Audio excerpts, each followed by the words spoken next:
I'm Frank Vaughn. It is Saturday, November 15th, and we are going to try and get through a bunch of tabs. My browser is practically unusable because there's so much stuff open.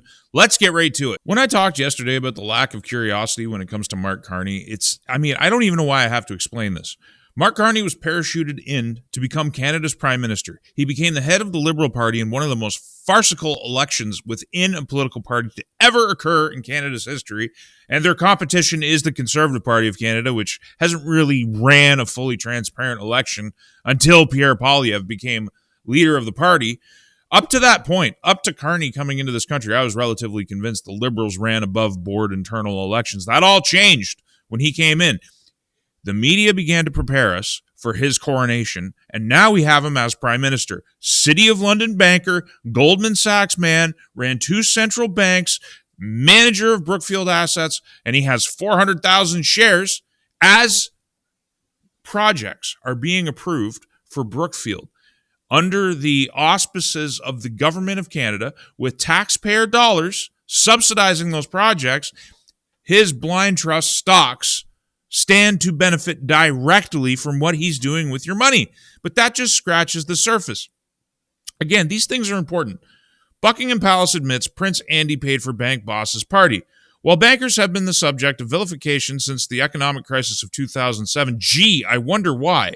When I covered Mark Carney, I reviewed his book in my series of videos reviewing values. He is proud of the fact that the banking sector not only caused the financial crisis, but mass-scale money printing saved all his friends. You got to read it because the book is called Values, and it tells you exactly what Carney's values are.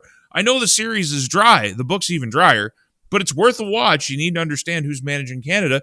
A palace spokesman has taken the unusual step of making public that the Duke of York footed the bill for a lavish dinner at Buckingham Palace for some of the City of London's richest bankers.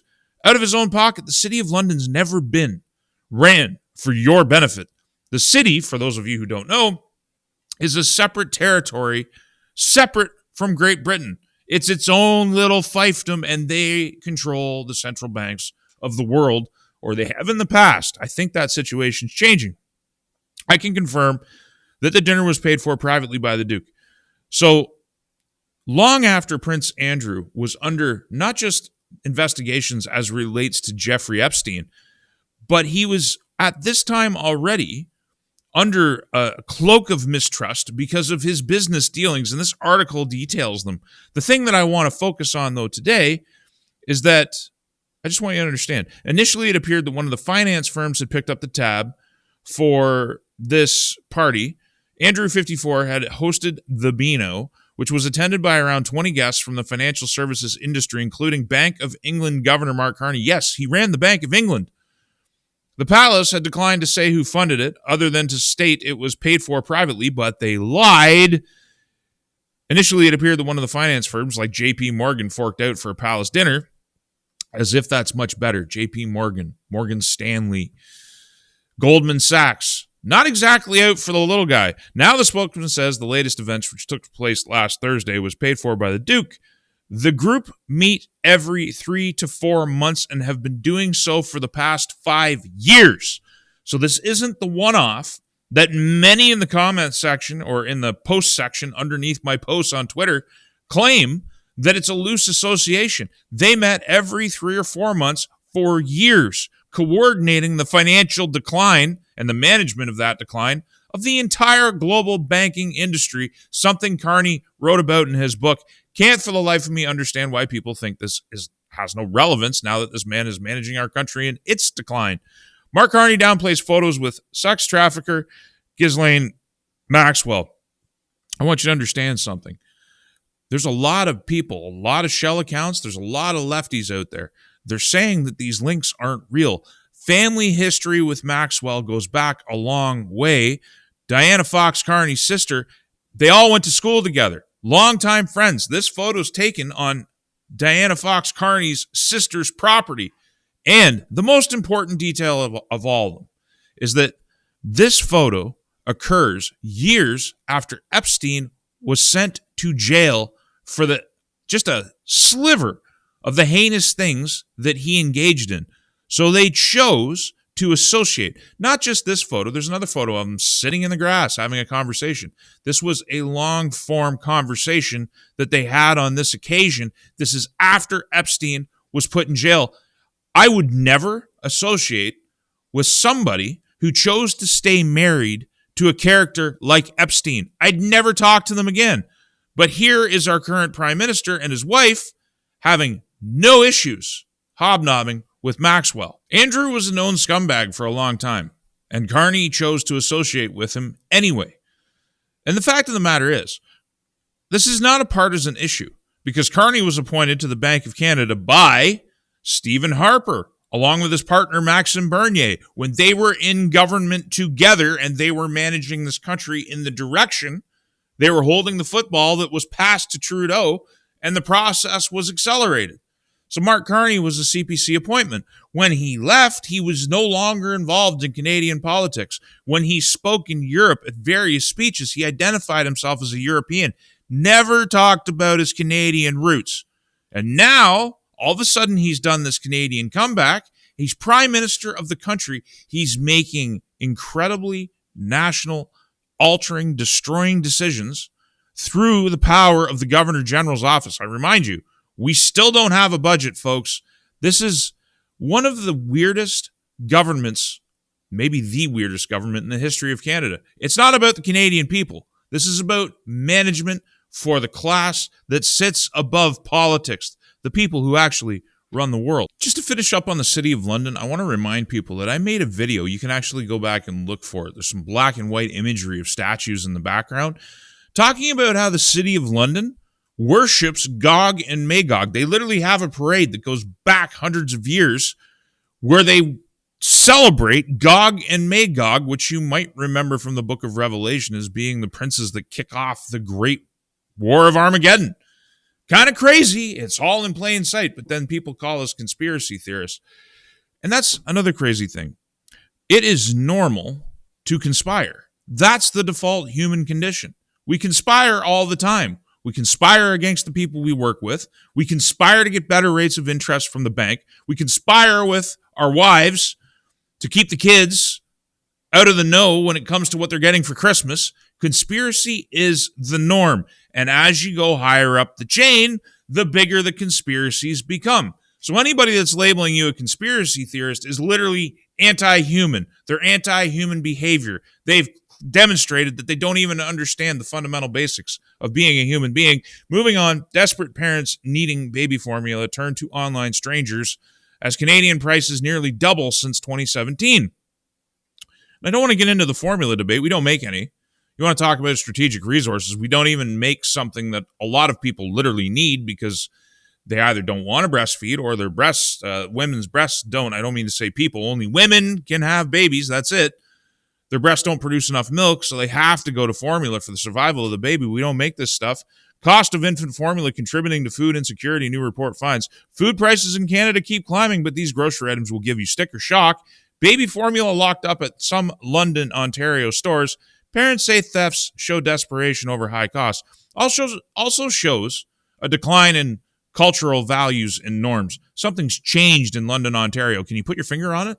What's happened to Ontario? What are they adding at a pace of 500,000 a year? People who don't fundamentally share our values. There's a YouTube channel called Bald and Bankrupt. And Bald and Bankrupt has put out 2 videos recently where he went back to India and toured around India. And I would encourage everybody to watch those videos and then ask yourself, why are we mass importing people from that nation? Check it out. Because that's what we're going to turn into, because we see it all over the place. The public defecation, the absolute lack of any knowledge of our culture and our history, the destruction of a unilingual society. It was bad enough we had 2 languages. Now we got signs appearing in every language in the book, and we're inventing languages. We're inventing languages, written languages, for Native Americans that never had a written language. It's kind of crazy. But what I really want to focus on is this right here. Grocery prices soar as inflation declines. Have you ever seen a more Orwellian statement than this? Now, of course, CBC runs with Canada's annual inflation rate rose to 2.4% in September as grocery prices keep climbing up. That 2.4% is among the fakest numbers you're ever going to get. They do everything in their power to calculate inflation in such a way that it hides most of the inflationary damage that's destroying you. Tell people that are actually struggling to survive that their expenses have only risen 2.4% over the last 12 months averaged out. You see price rises every single time you go to the store. And it's only going to get worse. And you know it's got to be getting bad when Reddit actually complains about something. Outrage after CBC tells struggling Canadians to eat expired food while with grocery prices soaring, pushing more Canadians into food insecurity. The state broadcaster, CBC News, with a multi-billion-dollar budget, is now actively promoting grocery stores that offer big savings by selling expired or near-expired food. The segment was met with considerable backlash for normalizing the problem. CBC is now promoting expired foods as an alternative to combat the successful liberal economic inflationary strategy, wrote one ex-user, because why fix the problem? Just normalize poverty. But it's not just telling you to eat expired foods. They've also been telling you to skip a meal. The CBC is the greatest example of state media that Canadians all over this country are completely in denial about the nature of it. They are the liberal parrot. Speaking of the liberal parrot, the CBC News, this is November 14th. Police say about 75 people commit an inordinate amount of crime in Calgary. Who are they? Goes on to talk about how repeat offenders keep getting let loose on the street. Look at all the words. They've got pictures of police, something that the CBC would not have shown you for the last 10 years. Again, behind the fear, the unsolved killings in Dawson's Creek. I'm not going to talk too much about how they use photo effects to basically whiten the skin of these individuals. We're not going to go there. But again, this is an article about how offenders are being caught and released en masse. Here's another article from Table Salt talking about a Vaughan home invasion. Murder suspect was released 4 times since August of 2024. I want you to understand, though, why hasn't the CBC been talking about this since the original Bill C-75 was passed all that time ago? I was still living in Ontario. I was still making videos. So we're talking 2019, 2020, when all of these bail conditions were loosened, when this problem was set loose on the Canadian people, when they reduced and removed mandatory minimums, when they enforced sentencing, which had to take in your socioeconomic background and your ethnic background and your generational victimhood and all this other nonsense, when the only factor, justice, Lady Justice, is supposed to be blind. But they peeled the blindfold off and they inserted ideological litmus tests for justice. And at the time, and in the years subsequently, CBC has just promoted this nonsense. Now, all of a sudden, their tune has changed. Why might that be? Because the Liberals' tune has changed. Under Mark Carney, they're talking about bail reform. Under Mark Carney, they're not admitting. This is the thing that blows my mind about the media landscape in Canada and about the Liberals in general in office. None of them ever admit that they've been in office for 10 years. They still want to blame Stephen Harper or somehow, in some inversion of logic, blame Pierre Poilievre and the CPC for the problems that Canada is in right now. And there's a whole pile of Canadian people who have bought this narrative, who bought the idea that it was just Justin Trudeau, that he was the bad guy. Now, Mark Carney, daddy, has come back from Europe, and he's going to set things straight in the Canadian government using many of the same cast of characters that were there who unleashed this problem. And lock, stock, and barrel, falling right in line, CBC is promoting the Liberal government line as if the last several years hadn't happened. It's so transparent and it's so tragic because how many lives have been lost? How many lives have been shattered because of the cover that the media in this country provides to the Liberal government? This is an article from the National Post. Jamie Sarkonak, immigration plan doesn't solve Canada's overcapacity problem. Turning down the taps won't unflood the basement. This is November 7th, 2025. Finally, the media is talking about mass immigration and how it has completely undermined this country. It hasn't been an economic benefit because we're letting everybody in. The problem is The real problem is this is paywalled. And I'm not paying for the National Post, an organization along with many other organizations that are subsidized by the government through tax credits and direct payments to them, influencing what it is they write. But the fact is, there's a bill right now, Bill C3, I believe it's C3, which is an immigration reform, which will allow people who have spent 3 years here to become Canadian citizens, even if they never live here any longer. They can go back to their home country. And in their home country, after leaving Canada, they give birth to children and their grandchildren, and they all become Canadian citizens.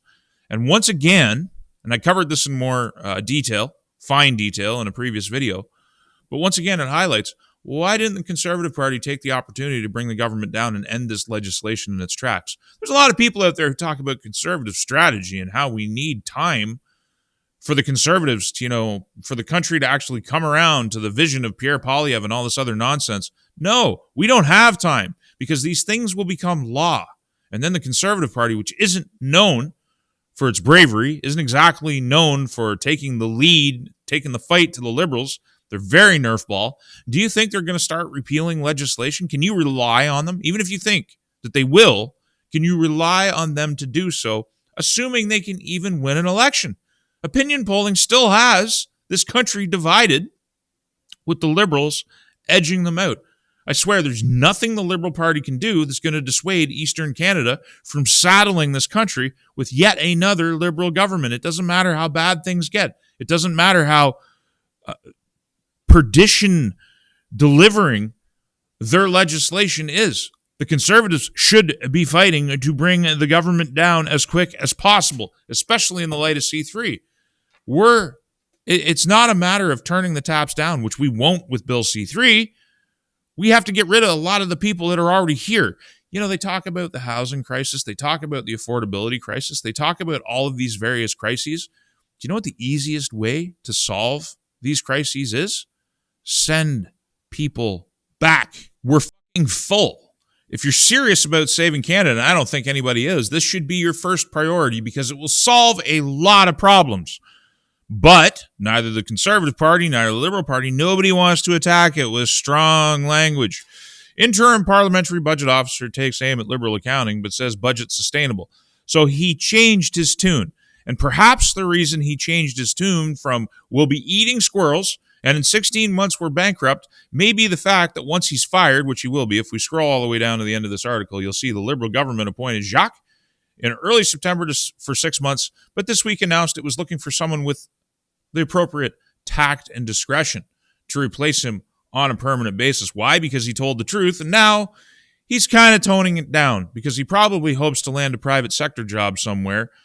The budget watchdog said that while the government lays out $311 billion in capital spending between 24 and 25 and 29 and 30, the PBO's analysis concludes that only $217 billion of that should be classified as capital spending. Shouldn't surprise anybody, because the deeper we review the budget, the more we find out it's just liberal, creative economics and accounting, yet again, trying to play down our problems at the same time as Mark Carney is delivering what he espouses in his book. And that is that money printing and deficit spending can solve all of your problems. Literally in his book, he believes in the power of central banking like other people believe in God. And the fact is, I'm anticipating that these budget deficits, and the PBO, I believe, somewhere in this article, said much the same things. This suggests it is unlikely that the government's declining deficit to GDP fiscal anchor will be respected, which is another way of saying that their numbers are bollocks, that the deficits that they're projecting related to our GDP, and the GDP, as I've covered in other videos, is an entirely fake metric to begin with, doesn't represent the real economy at all. It includes government spending, which is extractive.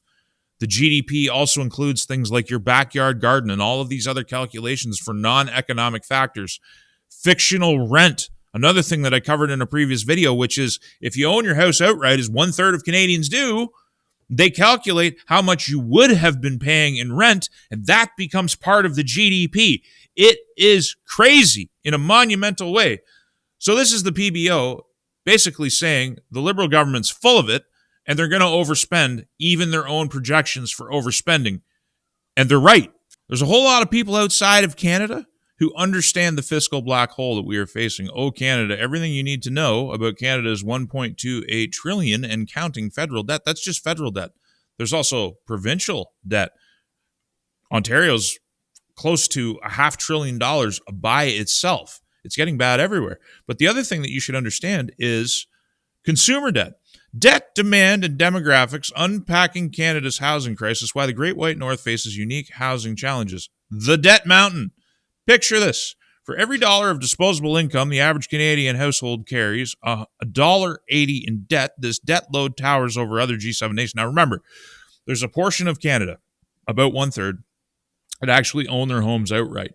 So you should actually, if you want to calculate accurately the debt burden on indebted Canadians, you should probably take the people out of the equation that don't have any debt so that you get a more accurate picture of the 2/3 of the country that's carrying the load for the inflationary policies, for the deficit spending, for researching condoms in Africa and promoting DEI initiatives and painting rainbow crosswalks in our military bases. Well, our military itself has to sleep in barracks that are polluted with forever chemicals, and they'll probably die an early death while they're getting underpaid.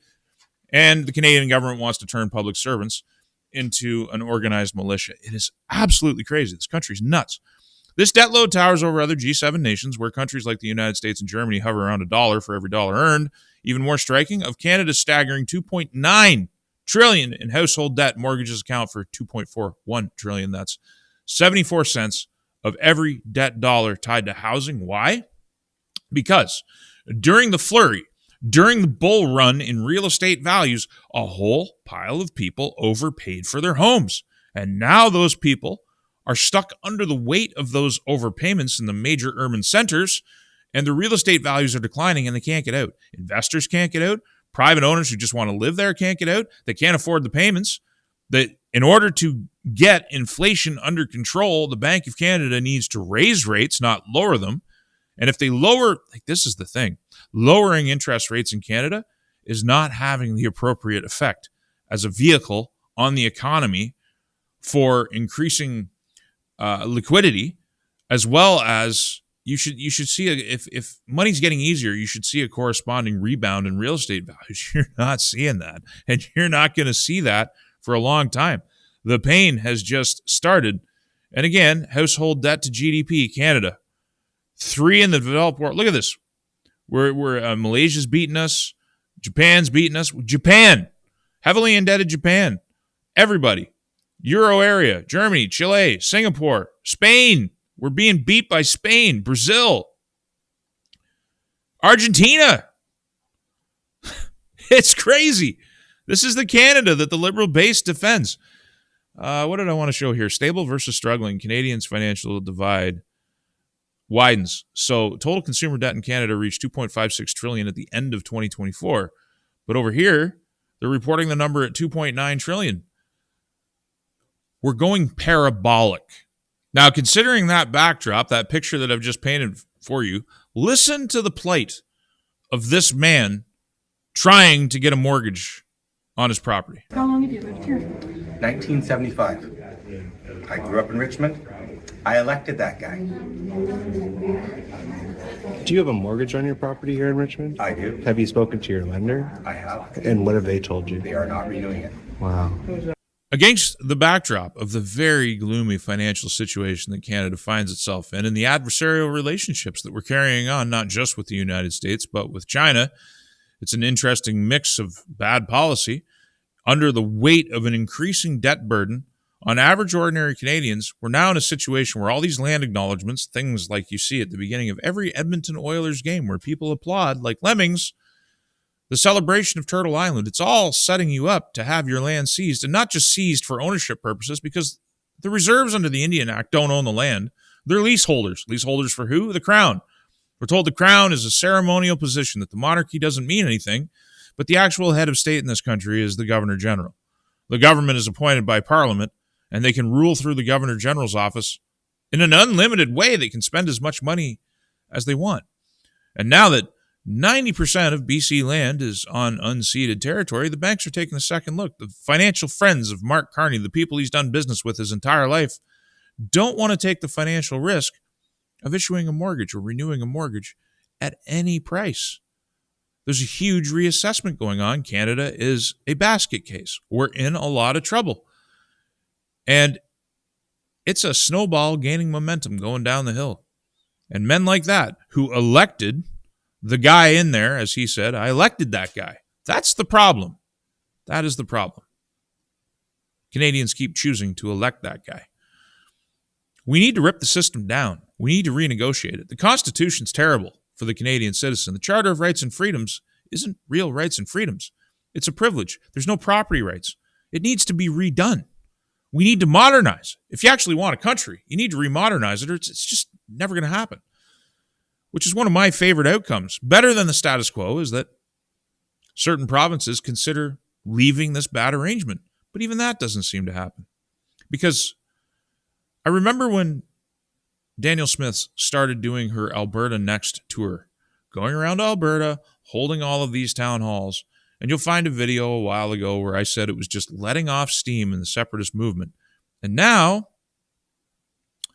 it's predicted that she'll prolong committee examination, let that momentum fade. Polls are showing an average of 20% support for separation anyway. But the more the government delays, the more they delay the referendum, the more they disperse that energy, and the more hopeless and apathetic people actually get. And that's a sad thing. Danielle Smith is supposed to be the leader of Alberta.